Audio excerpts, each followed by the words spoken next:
नमस्ते विद्यार्थियों, good morning. जैसा कि हमने अपनी पिछली क्लास में इन्फॉर्मेशन और लैंग्वेज के बारे में रीड किया था कि भाई जो इन्फॉर्मेशन है वो टाइम टू टाइम चेंज होती रहती है और जो लैंग्वेज है वो भी टाइम टू टाइम चेंज होती है, उनका जो मीनिंग होता है वो चेंज हो जाता है समय के साथ। ऐसा क्यों होता है वो हम आगे अब पढ़ेंगे। जैसे हिस्टोरियन एंड देयर सोर्स, इतिहासकार और उनके स्रोत। Historians use different type of sources to learn about the past depending upon the period of their study and the nature of their investigation। जो हिस्टोरियंस होते हैं, जो इतिहासकार होते हैं, वो डिफरेंट टाइप्स वह अलग अलग स्रोतों का यूज़ करते हैं इतिहास को जानने के लिए, उसकी इन्वेस्टिगेशन करने के लिए, मतलब इतिहास को जानने के, हिस्ट्री को जानने के लिए उसकी, मतलब ऐसे नहीं है कि हम किसी चीज़ को पूरा परखे बिना ही कह देते हैं कि भाई ये चीज़ ऐसे है, ऐसे थोड़ी ना होता है। उनको उस चीज़ पर पूरी रिसर्च करनी पड़ती है, भाई ये पास्ट में ऐसा था या नहीं था या कैसे हुआ, तो वो पूरी चीज़ की क्या करते हैं, इन्वेस्टिगेशन करते हैं, खोजबीन करते हैं। लास्ट ईयर फॉर एग्ज़ाम्पल, पिछले साल देखो एग्जाम्पल के लिए, you read about rulers of the गुप्त डायनेसिटी एंड हर्षवर्धन। पिछले साल आपने रीड किया था शासकों के बारे, रूलर्स के बारे में, जिनमें गुप्त डायनेसिटी, हर्षवर्धन, इनके बारे में आपने रीड किया था। इन दिस बुक, लेकिन इस बुक में we will read about the, लेकिन इस बुक के अंदर हम किन के बारे में रीड करेंगे, फॉलोइंग 1000 ईयर्स फ्रॉम रफली 700 to 1750। लेकिन इस बुक के अंदर हम 700 से लेकर 1750 तक लगभग हज़ारों वर्षों के बारे में जो चीज़ें हुई हैं, 1000 ईयर्स के बारे में जो भी चीज़ें हुई हैं इन पीरियड के दौरान, उनके बारे में हम इस बुक में रीड करेंगे। You will notice some continuity in the source used by historian for the study of the period।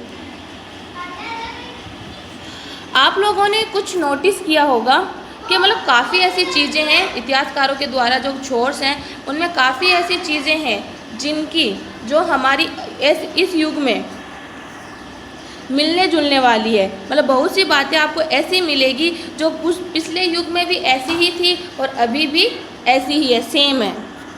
Continuity यानी सेम, मतलब लगभग सेम है, जैसी थी वैसी ही चली आ रही है।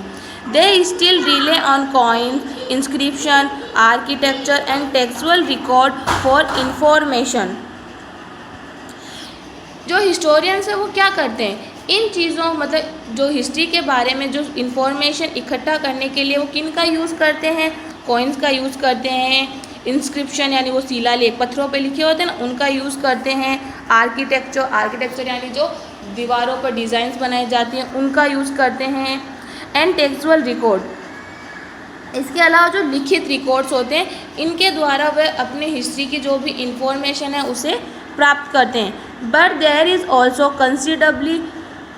कंसिडरेबल डिसकॉन्टिन्यूटी, लेकिन कई बार यह अलगाव का विषय भी बन जाता है। मतलब कई बार ये क्या होता है, मतलब भिन्न हो जाता है। डिसकॉन्टिन्यूटी अलगाव मतलब भिन्न होना, कई बार ये चीज़ें एक दूसरे से क्या हो जाती है, भिन्न हो जाती है। The number and variety of textual record increase dramatically during this period.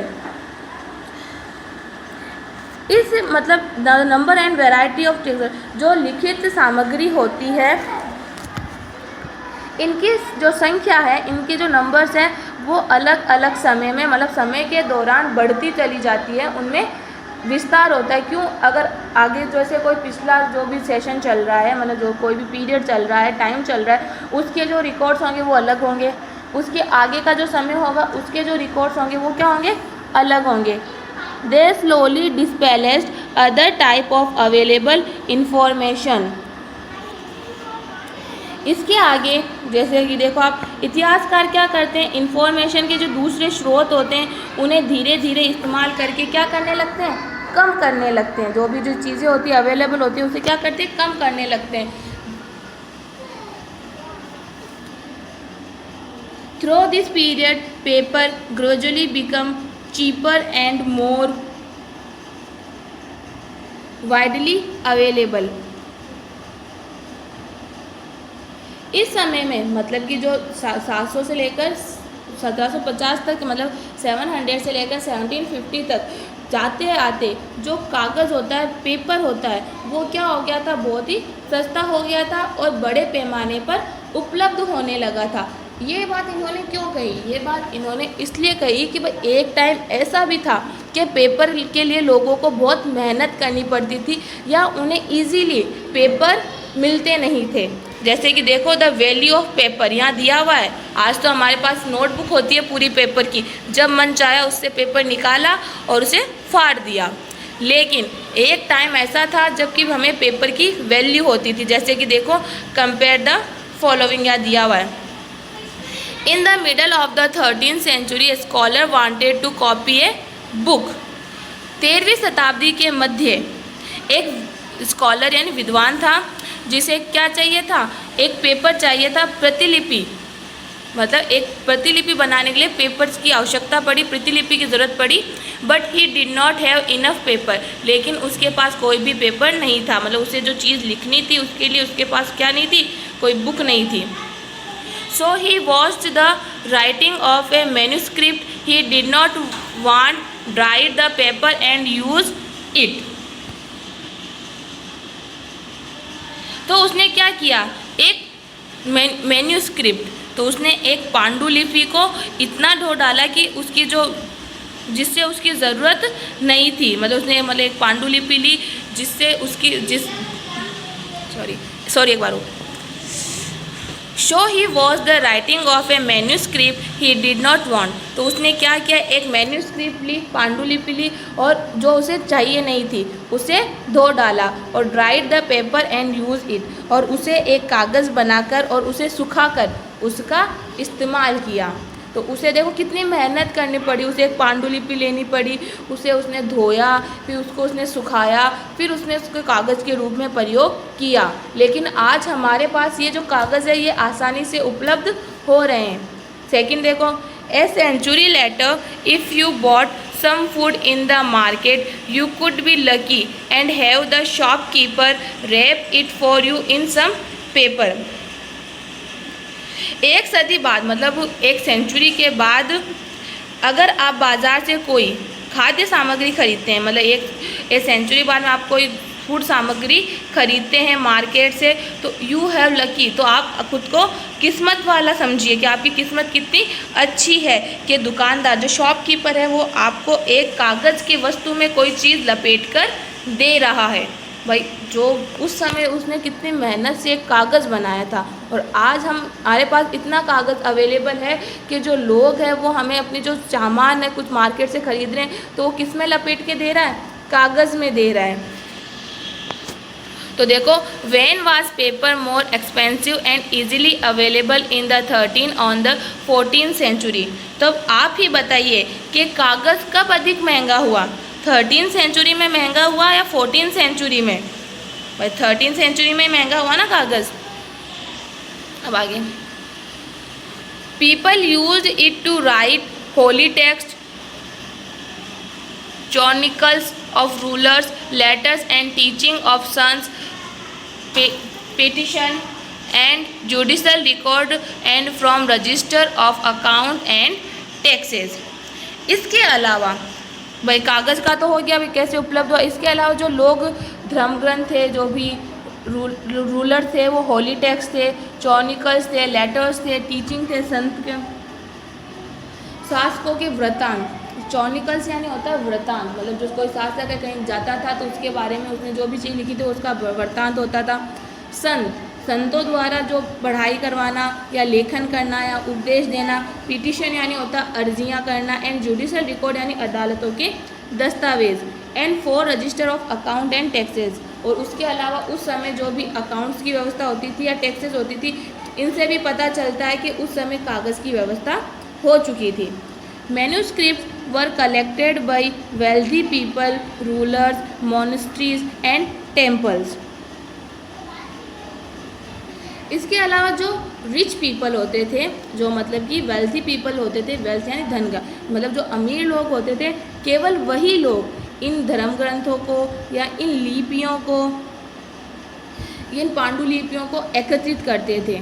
जो कौन कौन होते थे, रूलर्स होते थे, मतलब वहाँ के शासक होते थे, मोनेस्ट्रीज होते थे यानी जन मठ में रहने वाले शासक, मंदिर में रहने वाले जो पंडित वगैरह, वो इन पांडुलिपियों को इकट्ठा करते थे। They were placed in libraries and archive.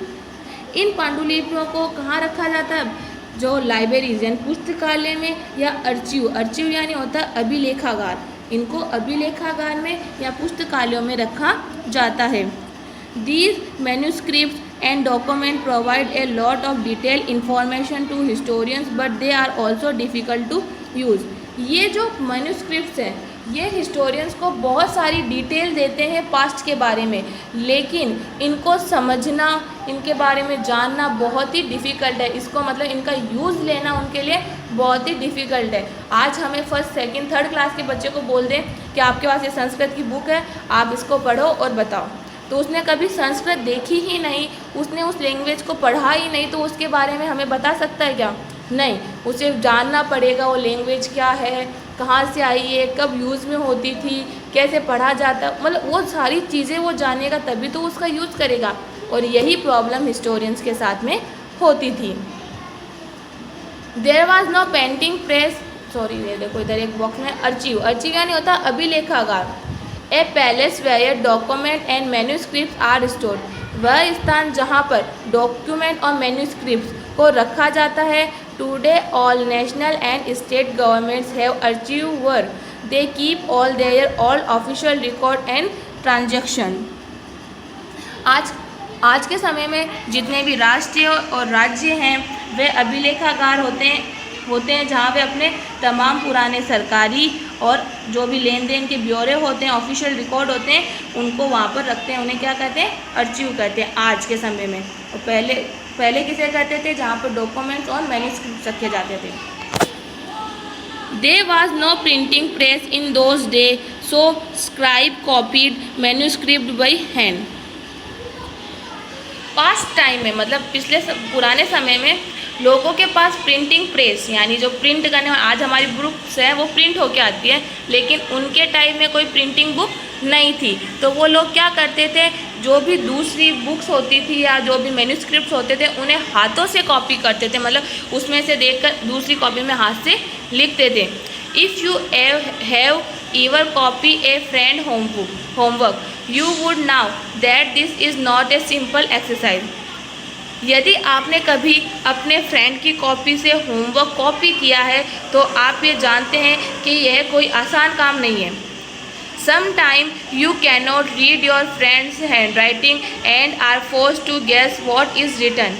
क्योंकि कई बार ऐसा भी होता है कि आपको आपकी फ्रेंड के लिखे हुए जो वर्ड्स होते हैं, जो लेटर्स होते हैं, वो समझ में नहीं आते और आपको अंदाजे से समझकर लिखना होता है कि उसने क्या लिखा होगा। समझ गए? मतलब कॉपी करना भी कोई आसान बात नहीं है। कोई ऐसी मतलब किसी की राइटिंग है वो आपको समझ में नहीं आ रही, तो आप देखते हो कि यहाँ पता नहीं क्या लिखा हुआ है, समझ में नहीं आ रहा, आप अपने अनुमान से अपनी नोटबुक में वो वर्ड लिख देते हो, तो वो आपकी नोटबुक में चेंज हो गया ना शब्द। तो अगर आपको समझ में आ गया तो आपने सही लिख दिया, और नहीं आया तो वो चेंज हो गया। तो यही प्रॉब्लम्स हिस्टोरियंस यानी इतिहासकारों के सामने आती थी। As a result there are small but significant difference in your copy of your friend's work. तो इसका रिजल्ट क्या निकलता है कि आपकी नोटबुक में कोई ना कोई थोड़ा बहुत डिफरेंस अपनी फ्रेंड की नोटबुक से आएगा, मतलब उसने जो वर्ड लिखे हैं उसमें से कोई ना कोई डिफरेंस तो आपकी नोटबुक में होगा, मतलब कुछ तो आपने अलग किया ही है। Manuscript कॉपिंग is somewhat similar. Manuscript जो पांडुलिपियाँ होती है ये लगभग सेम होती है, मतलब कॉपी की जाती है। As scribes copy manuscript they also introduce small changes, a word here, a sentence there.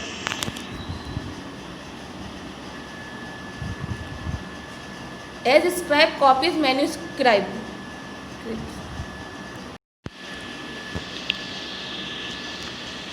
As a result, there are small but significant difference in your copy of your friend's work. इसी तरह result के तौर पर आपकी जो friend की notebook है उसमें से और आप में की नोटबुक में काफ़ी डिफरेंस आएगा। मैन्यूस्क्रिप्ट कॉपिंग इज़ समवॉट सिमिलर, और इसी तरह मैन्यूस्क्रिप्ट जो होती है, पांडुलिपियाँ होती है, उनमें भी इसी के तरह चेंजेस हो जाते हैं। As scribes copied manuscript, they also introduce small changes, a word, a here, a sentence there. इसी तरह जब पांडुलिपियों को कॉपी किया जाता है तो कोई ना कोई उसमें छोटी छोटी जो वर्ड्स है, सेंटेंस हैं, उनमें कोई ना कोई चेंजेस आ जाता है. These small difference grew over centuries of copy until manuscripts of the same text had become substantially different from one another. इससे एक मतलब जो उन्होंने जो चीज़ें लिखी है उनमें कुछ ना कुछ डिफरेंस आने से जो पिछली जो चीज़ें हैं उनमें भी क्या हो गया, बदलाव आ गया. जैसे हमने कोई वर्ड चेंज लिखा अपनी फ्रेंड की नोटबुक से तो क्या होगा, टीचर उसको आपकी गलत करेगा. लेकिन उन्होंने जो चीज़ कॉपी की है उसको तो कोई गलत कर नहीं सकता क्योंकि उन्होंने जो लिखा है हमारे लिए वही सही होगा. This is a serious problem because we rarely find the original manuscript of the author today. लेकिन ये हमारे लिए गंभीर समस्या भी है क्योंकि हमें जो पांडुलिपियाँ, जो असली पांडुलिपियाँ वो तो हमें मिलेगी नहीं. हमें तो इन्हीं के आधारित पे मानना पड़ेगा कि भाई इतिहास में ये चीज़ हुई है. We are totally depend upon the copies made by later scribe. हमें पूरी तरह से इन्हीं कॉपियों के ऊपर क्या रहना पड़ता है, डिपेंड रहना पड़ता है, इन्हीं मैन्यूस्क्रिप्ट पर डिपेंड रहना पड़ता है. As a result historian have to read different manuscript version of the same text to guess what the author had originally written.